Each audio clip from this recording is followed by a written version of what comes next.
सुभद्रा कुमारी चौहान, परसाई जी, ज्ञान रंजन जी और अमृतलाल बेखड़ और बहुत सारे, उन सबको प्रणाम। इस मंच पे जो लोग हैं, मंच को प्रणाम, और सुधी जन जो सामने हैं वो उन सबको मेरा नमस्कार।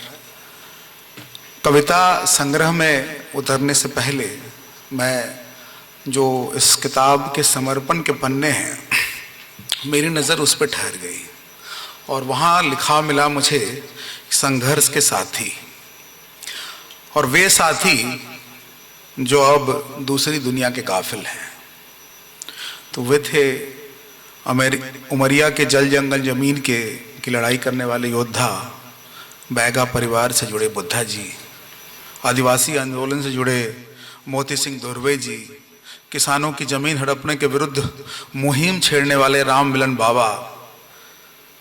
तो मुझे लगा कि यह कोई साधारण बात तो नहीं है।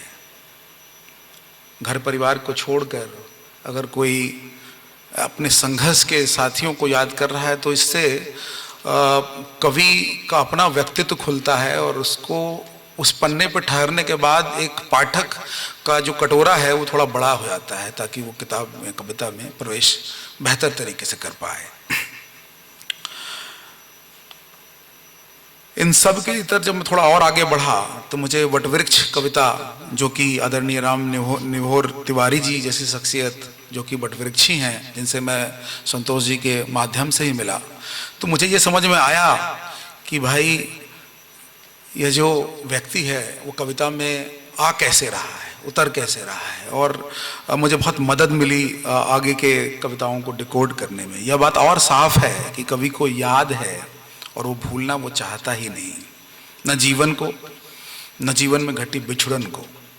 यहाँ से एक नया रास्ता खुलता है और कवि के मन में प्रवेश करने का आखिर मूल विचार क्या है इस संग्रह का, और यह वैचारिकी की धार कैसी है, या यूं कहें कि कविता की चेतना के केंद्र में कौन सी चिंता है, ऐसा कौन सा विषय है जिसके लिए वो इतना व्याकुल है, जिसके लिए अविचेतन को उसने इतना झकझोड़ा कि एक संग्रह नुमा पूरा पेड़ तैयार हो गया और जिससे हरसिंगार जैसी कविता बहने लगी। तो मेरी नज़र पहले पन्ने पे ही अटक गई, जहाँ लिखा था, तुम इतने ही करीब हो मेरे जितने सूरज के करीब होते हैं पौधे।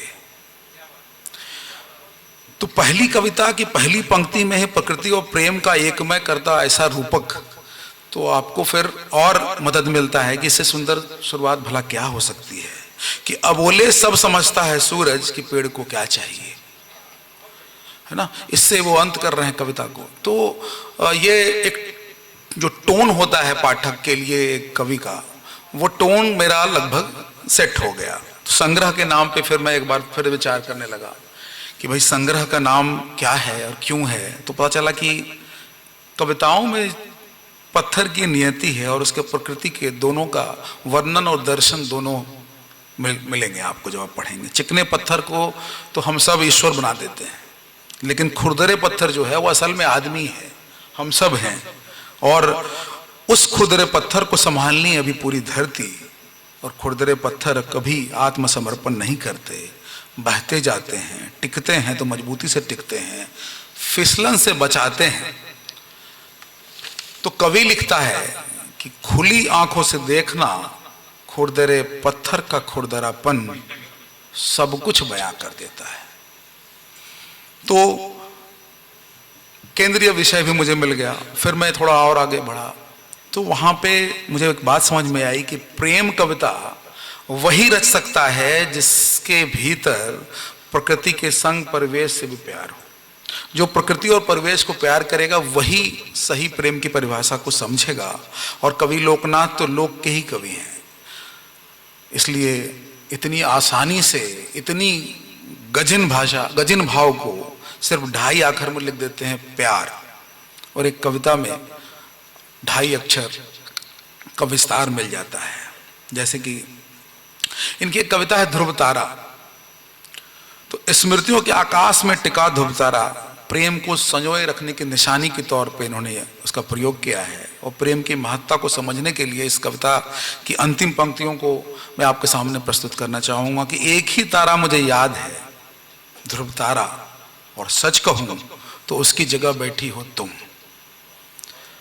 ठीक है, तो आज भी प्रेम का स्थान वही है जहां से साथ का सफर शुरू हुआ था, और उस सुंदर साथ के रूपक के लिए कवि ने ध्रुव तारा को चुना, जो हर रात अपने नियत समय पर वहीं बैठा मिलता है उसे। तो ऐसा साथ जो वहीं मिले जब भी उसकी जरूरत महसूस हो, तो ध्रुव तारा से बेहतर और क्या हो सकता है। कवि का मन बादल मन है, और बादल जैसे मन की स्थिति को उन्होंने अपने प्रेमिल शब्दों में व्यक्त किया है कि बरस गया बादल मन मेरा, भरा हुआ था उमड़ घुमड़ आया गहराया, तूफानों से लड़ा संभला संपुटित हुआ। और अंत में लिखते हैं कि भीगना चाहता था बरस गया, भीगना चाहता था बरस गया बादल मन मेरा, है ना। तो आप देखिए, मतलब यश जी सामने बैठे हैं और इनको वो जो बादल मन बरसना टपकना, ये उनसे बेहतर कौन जानता है। तो हमारा मन भी कुछ ऐसा ही है कि कहना चाहता है बहुत कुछ, पर कई बार कह नहीं पाता, और कभी कभी यूं अपने भीतर ही बह जाता है और भीतर ही बरस जाता है। यहाँ तो कोमल मन की व्यथा को कोमल शब्दों का पतवार मिल गया है। यहाँ पे एक बात और मैं मतलब जोर देके कहना चाहूंगा कि इस कवि का मन बार बार रुदन मन होता है, और कविताओं में उस भाव को बार बार लाते हैं कि रुदन भर मन होना, मुझे लगता है कि मनुष्य के भीतर की संवेदनात्मकता का मापक भी है। तो सीधा सच्चा मन भावुक भी बहुत जल्दी हो जाता है, और आज के दिन में ऐसी सदाशयता आसानी से उपलब्ध नहीं, लोग तो 3-5 में इतने व्यस्त हैं। तो कवि की कविता सरस सहज सहल मन की अभिव्यक्ति भी है। वह खुद से पूछता है, क्या मेरे भीतर सचमुच इतना रुदन भरा है। इनफैक्ट पूरे संग्रह में मैंने देखा है कि बहुत मासूम सवालों के साथ वो उपस्थित होगा, और मैं उन सवालों को बीच बीच में लेके भी आऊंगा आपके सामने। सहज मन से वो मन की बात लिखते हैं, और मन की बात को आंखों के जरिए व्यक्त करने की कोशिश करते हैं। शब्द देते हैं कि जब से देखी है मैंने तुम्हारी आंखें, जब से देखी है मैंने तुम्हारी आंखें, मेरे मन में उगाई है 2 आंखें।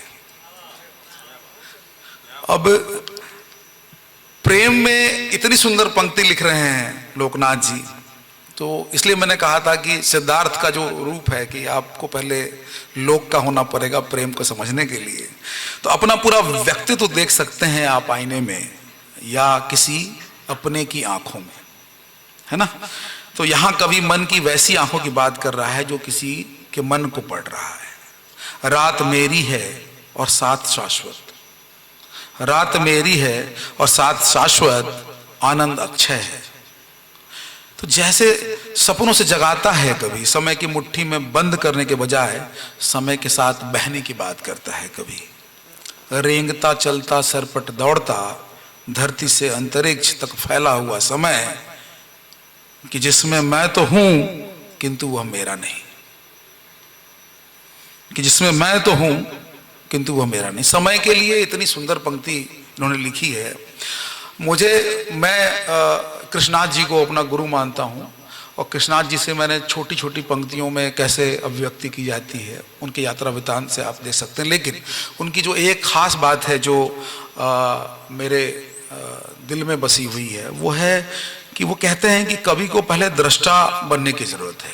अगर आप दृष्टा बन गए तभी आप दृश्य रच सकते हैं। तो ये इस कवि का सबसे मजबूत पक्ष मुझे लगा कि जो कवि कई कविताओं में आपको बार बार उभर के मिलेगा। मसलन एक कविता है इनकी तादाद में, और तादाद में ये उदाहरण जान के दे रहा हूं, जब आप इस संग्रह को पढ़िएगा तब इस बात की याद आएगी कि यहाँ यह पूरी कविता दर्शन भाव से ओतप्रोत एक दृश्य है। दरअसल कवि एक पात्र को नदी के बीच डूबते हुए इतनी बारीकी से देखता है, और मैं देखता हूँ एक पात्र नहीं, ये मैं हूँ। वो जो उबडुब है वो एक आम इंसान है, और कवि सिर्फ उस हिचकोले खाते मुड़ते घूमते ओंगते नाचते चूमते पात्र की हरकतों को बयान नहीं कर रहा, वो एक आम आदमी के असमंजस का बयान है। प्रेम से लबालब होने के पहले की यह प्रक्रिया है। क्योंकि हम सबको इस रास्ते से गुजरना पड़ता है। और तब कवि लिखता है कि जल के आदिम प्रेम में वह भूल जाता है शायद कि प्रेम में डूबना भी पड़ता है, छोड़ना पड़ता है सर्वस्व, वही हो जाना पड़ता है। इसके आगे बहुत ही मतलब मैं ठहर गया इस दो पंक्ति में, जहां लिखा था कि स्नेह स्नेह भरता है पात्र और स्नेह स्नेह रुद्र होती है सांस। तो यहां इसको मैंने थोड़ा सा डिकोड करने की कोशिश की कि भरने का तात्पर्य और अर्थ यहां पे अनेक है। मेरी समझ में भरना और खाली होना वो एक ही सिक्के के दो पहलू हैं। आप कई लोगों को देखते हैं शिखर पर पहुंचकर वैराग्य की ओर निकल जाते हैं। वैराग्य की बात जो है बाबूशाह के हर एक पोस्ट में डरता हूं कई बार बाबूशाह, खुद को खाली करने की ओर बढ़ना बेसिकली यहाँ पे भरना भी है। निर्वाण का रास्ता, मुक्ति का रास्ता भी आप इसको कह सकते हैं। और यहीं से खुलता है श्वास का रुद्ध होना। और रुद्ध होना और सांस मतलब इसका मतलब सांसों का रुकना नहीं है, यह सांसों को हमेशा के लिए जीतने के लिए उठाया हुआ पहला कदम है। ये सिर्फ नजरिया है आपका कि आप उस पंक्ति को कैसे देखते हैं, उस पंक्ति के पास कैसे जाते हैं। लोकनाथ प्रमुख रूप से दृष्टा ही हैं, जो मैंने पहले भी कहा है, और उनकी नजर फल से ज्यादा प्रक्रिया पर है और गंतव्य से ज्यादा रास्तों पर है। इनकी एक बहुत ही अच्छी कविता है जो मुझे बहुत पसंद आई, क्योंकि मेरी एक कहानी अभी आपको मिलेगी मेरे अगले संग्रह में, वो खदान पे ही है, कोयला के। तो चूंकि ये कविता उससे जुड़ी हुई थी तो यहाँ पे मैं थोड़ा सा रुका कि पलाश की टहनियाँ। तो आप सोचिएगा पलाश की टहनियाँ और कोयले का खदान का क्या हो सकता है नाता, लेकिन कवि है, कवि तो कहीं भी जा सकते हैं। तो कविता में कवि दृष्टि को थोड़ा और विस्तार मिल जाता है। यहाँ कोयला धरती की आग है जिसमें दुनिया अपने पेट की आग बुझाती है, ये मैं इंटरप्रेट कर रहा हूँ। और वही आग कवि कोयले की धरती के सीने पर उगे पलाश की टहनियों में देखता है। यह है दृष्टि कि नीचे कोयला है, उसको निकाल रहे हैं, धरती हल्की हो रही है, और उसके ऊपर उगा हुआ पलाश प्रेम का प्रतीक है। भीतर की आग और बाहर की आग एकमय होकर मस्ती की आग, बसंत की आग, प्रेम की आग में बदल जाती है। दृष्टि और दृष्टा का एकमय हो जाना और कण कण में प्राण को देखना, यह कवि की दुर्लभ, मतलब मैं कहूँगा कि काव्य में उतरना है, कविता में उतरना है। देखने के महत्व के साथ मैंने देखा कि और एक अच्छी बात है कि कवि सुनने की महत्ता जो मैं देख रहा हूँ आप दर्शकों में बहुत खास है। मैं 4 साल से यहाँ आ रहा हूँ और मैं देख रहा हूँ यहाँ के दर्शक बहुत खास हैं और उनको सुनना आता है। तो देखने के महत्व के साथ कभी सुनने की महत्ता नहीं भूलता। आए ऊहूं या सुन सकोगे जैसी कविता आपको सुनने को सहेजना सिखाएगी। दादी को सब समझ में आता। अक्सर हाँ हमारे घर में दादी और उनके कविता में एक दादी आती है जो हर क्वेश्चन पे, हर प्रश्न पे आए बोलती है। आपको लगता है वो कुछ नहीं समझती, लेकिन वो सब समझती है, वो सब समझती है और आपसे वो ज़्यादा समझ, खुद को प्रश्न करने के लिए बाधित करती है, इसलिए पूछती है आए बार बार। उनके भीतर अभी बहुत सारा सुनने की प्यास बची हुई है। इसलिए कवि लिखता है कि सुनना कि जो कहना बन जाए, सुनना कि जो कहना बन जाए, मौन अनहद नाद। अब बतौर पाठक मैं इस नाद को अपने भीतर महसूस करता हूँ। बुद्ध के सिंगिंग बॉल की तरह मैं फिर बाबूशाह की तरफ आऊँगा, या निर्मल वर्मा की धुन से उठती धुन की तरह। नाद के साथ अगर प्रेम हो जाए तो यश मालवीय हो जाएगा आदमी। तो स्पंदन, संवेदना और संप्रेषण को प्रेम की नज़र से महसूस करते हुए ये कहते हैं कवि, बहुत सुंदर पंक्ति आया है यहाँ पे, आप क्या गौर करिएगा कि तुम गोपन न रही मैं पराया न रहा। एक ऐसा पल आता है प्रेम में कि तुम गोपन न रही मैं पराया न रहा। प्रेम का चरम रचने के बराबर है, ऐसा मुझे ये लगता है। और इस स्थिति तक पहुंचने से पहले स्पर्शों की भाषा के बीच पलों को महसूस करना और फिर कहना कि इस छोटे काल में तीनों काल जी लिए मैंने। वो जो तुम गोपन न रही वाला जो काल था, उसमें ये तीनों काल जीने की बात करते हैं। यह प्रेम का उत्कर्ष नहीं तो और क्या है। एक पाठक के तौर पर मैं प्रार्थना करता हूं कि प्रेम का ऐसा स्वरूप बचा रहे इस कोलाहल में। इस बचा लेने को भी फिर दूसरी तरह से रचता है कभी, जहां चिंदियों को, छटे हुओं को सहेजने की बात करता है।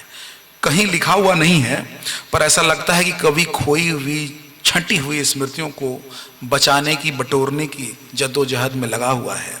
और फिर लिख रहा है कि मैं खुद इन्हीं चिंदियों का पुलिंदा हूं, बेतरतीबी से लिखा, रंगा, रखा, भरा, ठूंसा, यादों और घटनाओं का प्रतिरूप। आज जब स्मृतियों का ध्वंस हो रहा है, नष्ट की जा रही हैं निरंतर, उस समय ऐसी कविताओं का आना स्वागत योग्य है। इसी के साथ कवि दर्ज करता है शिकायतें भी, किसकी? पेड़ की, नदी की, हवा की, जंगल की और गौरैया की, हर उस चीज की जो हमें सबसे अजीज है। और हमें लगता है कि हम जो चीजें हमें सबसे ज्यादा आसानी से मिलती हैं और सबसे ज्यादा जरूरत होती है, सबसे आसानी से उपलब्ध होती है, सबसे ज्यादा हम नेग्लेक्ट उसी को करते हैं, चाहे वो प्रकृति हो, माँ हो, हवा हो, पानी हो। सबसे ज़्यादा ज़रूरत हमें उसी चीज़ की है और सबसे ज़्यादा हम भर्त्सना और जो है अनादर उन्हीं चीज़ों को करते हैं। कवि का ध्यान इस पर बार बार गया है। 5 मिनट और लूँगा मैं, कि ख्याल यहाँ संभालने सजोने की क्रिया का अभिप्राय लिए हुए है, जबकि हमारी वास्तविक स्थिति जो है वो बेख्याली का है। इसलिए चीज़ें विलुप्त हो रही हैं। किसकी तरह? गौरैया की तरह। इसलिए कवि लौटने के साथ लौटाने की बात करता है। जिनसे छीना जा रहा है, विलक किया जा रहा है, अस्तित्व विहीन किया जा रहा है, उन सब में चिंता है कवि की, उन सब में मिली हुई चिंता है कवि की, चाहे पक्षी की डाल हो या फिलिस्तीनियों की जमीन। लौटने और लौटाने की इस दिशा में कवि, ये देखिए गांधीवादी हैं, ठीक है, इसलिए मैं इस पे जोर दे रहा हूं यहाँ पे आकर अपनी पंक्ति पे, कि लौटने और लौटाने की इस दिशा में कवि अहिंसक संघर्ष की बात बार बार करता है और इसे बहुत मजबूती से रखता है। चिंताओं के क्रम में वो बहुत मासूम सवाल पूछता है, जैसे मैंने पहले कहा था, कि जैसे यह पूछना कि क्या आदमी विश्वास के काबिल है। ये कविता में पूछ रहे हैं कि क्या आदमी विश्वास के काबिल है। मुझे लगता है ये अकेली पंक्ति ही एक कविता है और असल में यह यक्ष प्रश्न है, और यक्ष प्रश्न पूछना कोई आसान काम नहीं है, कोई कवि ही कर सकता है। और मनुष्य होकर मनुष्य को प्रश्न के घेरे में खड़ा करने का काम और कोई नहीं, सिर्फ कवि ही कर सकता है। इन चिंताओं में मैंने देखा है कि नर्मदा की चिंता, पहाड़ की चिंता, नदी की चिंता, और चिंताओं का सीधा जुड़ाव जो है वो संभालने से, बचाने से होता है। कवि आंसू को आंसू की तरह नहीं, बल्कि दर्द को टपकते चूते हुए देखता है, और फटी धरती को देखकर उसे यह चिंता होती है। बहुत सुंदर यहाँ पे इनका भाव है कि कहीं एक और सीता इसमें समा जाने की मन स्थिति में तो नहीं। अब ये कितनी बड़ी चिंता है, और हम सब की चिंता है, हम सब चिंतित हैं आज जो हो रहा है उससे, क्योंकि उसे पता है कि आज के इस विषम समय में ज्वालामुखी को अपने भीतर दबाए हुए घूम रही है, और चिंताओं में उसके भीतर होता है वह विस्फोट भी है। मतलब कवि की चिंताओं में उन लड़कियों, उन स्त्रियों, पेड़ों, जिसको हवा, सबके अंदर एक विस्फोट है, और चिंता अर्थ खोल रही है। मर के जीने जैसे यक्ष प्रश्न के कवि की चिंता प्रकृति, प्रेम, पशुओं, पक्षियों से इतर, युद्ध में बींधती मुस्कान से भी है। मासूमियत की स्थिति यहाँ इससे दुर्दांत है। क्रेमलिन, फिलिस्तीनी, गाजा, इन सब की भटकती चीखों में दबे आक्रोश में छिपे ज्वालामुखी की चिंता उसे भीतर तक रुदन से भर रही है। ऐसे में उसे लगता है, ऐसा मुझे भी लगता है, कि कविता कुछ करे ना करे, व्याकुलता में मलहम तो है ही कविता, विक्षिप्तता में का बचाव तो है ही कविता। विस्थापन की पीड़ा और घर वापसी, देखिए हम लोग सब परेशानी में बहुत सारी कविताएं लिखते हैं और विस्थापन पे खूब लिखते हैं, लेकिन मैं जब लोकनाथ के पास गया तो मुझे ऐसी सुंदर पंक्तियां मिली विस्थापन को सुंदर भाव देते हुए और सकारात्मक सोच लेते हुए, कि लौट जाती हैं मछलियां प्रजनन के लिए मीठे पानी की ओर। लौट जाती हैं मछलियां प्रजनन के लिए मीठे पानी के अपने घर, जो किसी सरकारी अधिनियम के अधीन नहीं, गुलाम तो बिल्कुल नहीं। प्रकृति का सानिध्य दरअसल आपको थोड़ा और आजाद, थोड़ा और मुक्त करता है, जिसका भाव लेकर लोकनाथ कविता रचते हैं। कवि चिंताओं के साथ चेताता भी है। अब देखिए कितने सारे भाव हैं कवि के, इसलिए वो चेताता भी है कि हम किन के निशाने पर हैं और क्यों हैं, और हमें ऐसे सचेत रहने की क्या जरूरत है। बाजार से उसके प्रभाव से चेताता है। कवि और रचता है कविता मंडी, एक कविता है यहाँ पे, सेल्समैन से जैसी कविताएं यहाँ रचता है। बाजार में का जो भयावह जो संक्रमण है जो गांव को निगला जा रहा है, उसके बारे में आप वहाँ वैचारिक चिंता देखेंगे। और वैचारिक चिंता का दायरा इतना घना है जिसमें गौरैया से लेकर फिलिस्तीन के बच्चे तक की चिंता इन कविताओं में आपको मिलेगी। सत्य और सौंदर्य में संतुलन जीवन में प्रेम का संतुलन है। ऐसा मुझे लगता है कि सत्य और सौंदर्य में संतुलन जीवन में प्रेम का संतुलन है। कवि लोकनाथ जीवन को अध्यात्म से जोड़कर कविता के माध्यम से सागर में गागर को भरने निकल चुके हैं। कविता में किसी स्थापित पैटर्न से हटना पाठक को एक बदलाव और परिवर्तन का संकेत देता है। अगर आप गौर करेंगे तो कविता लेखन के सबसे गणितीय रूपों में एक है। ऐसा मैं अपनी तरफ से जोड़ रहा हूं, और इसकी समझ अगर आपको है तो आप लोक के कवि हैं। एक और जो महत्वपूर्ण बात है हम सब कवियों के लिए कि पंक्ति विराम को गढ़ना और कविता का अंतिम विराम गढ़ना, ये एक बहुत ही स्पेशल क्राफ्ट है, और इसको प्राप्त करने के लिए की एक यात्रा है, और हम सब इस यात्रा में अभी गुजर रहे हैं, भी इस रास्ते के हमारे साथी हैं। तो कविता में अगर एक गलत पंक्ति विराम हो जाए तो कविता का प्रवाह, कविता का लय एकदम बिगड़ जाता है। तो कविता के तीन जो मुख्य तत्व हैं, काव्यात्मक संरचना, काव्यात्मक भाषा और काव्यात्मक ध्वनि उपकरण, इन सब का एहसास आपको कविता की आत्मा में उतरने में मदद करेगा। और अंत में मैं इतना ही कहना चाहूँगा कि बिंबात्मकता, प्रतीकात्मकता, रूपक और उपमा, स्वर और मनोदशा, इन सब के साथ विषय माने केंद्रीय विचार के बिना कविता निराधार है, और कवि की सबसे ज़्यादा पकड़ इसी केंद्रीय विचार पर है। कवि की यह कोशिश बहुत सराहनीय है। लोकनाथ यानी हमारे मित्र संतोष कुमार द्विवेदी असल में लोक के कवि हैं, और मैं ऐसी प्रार्थना करता हूँ कि इनका लेखनीय संतोष बचा रहे और लोक की बातें यूं ही करते रहें, कविता के जरिए हम तक पहुँचाते रहें। इसी सब शुभकामना के साथ मैं अपनी पंक्ति को विराम देता हूँ। बहुत बहुत धन्यवाद।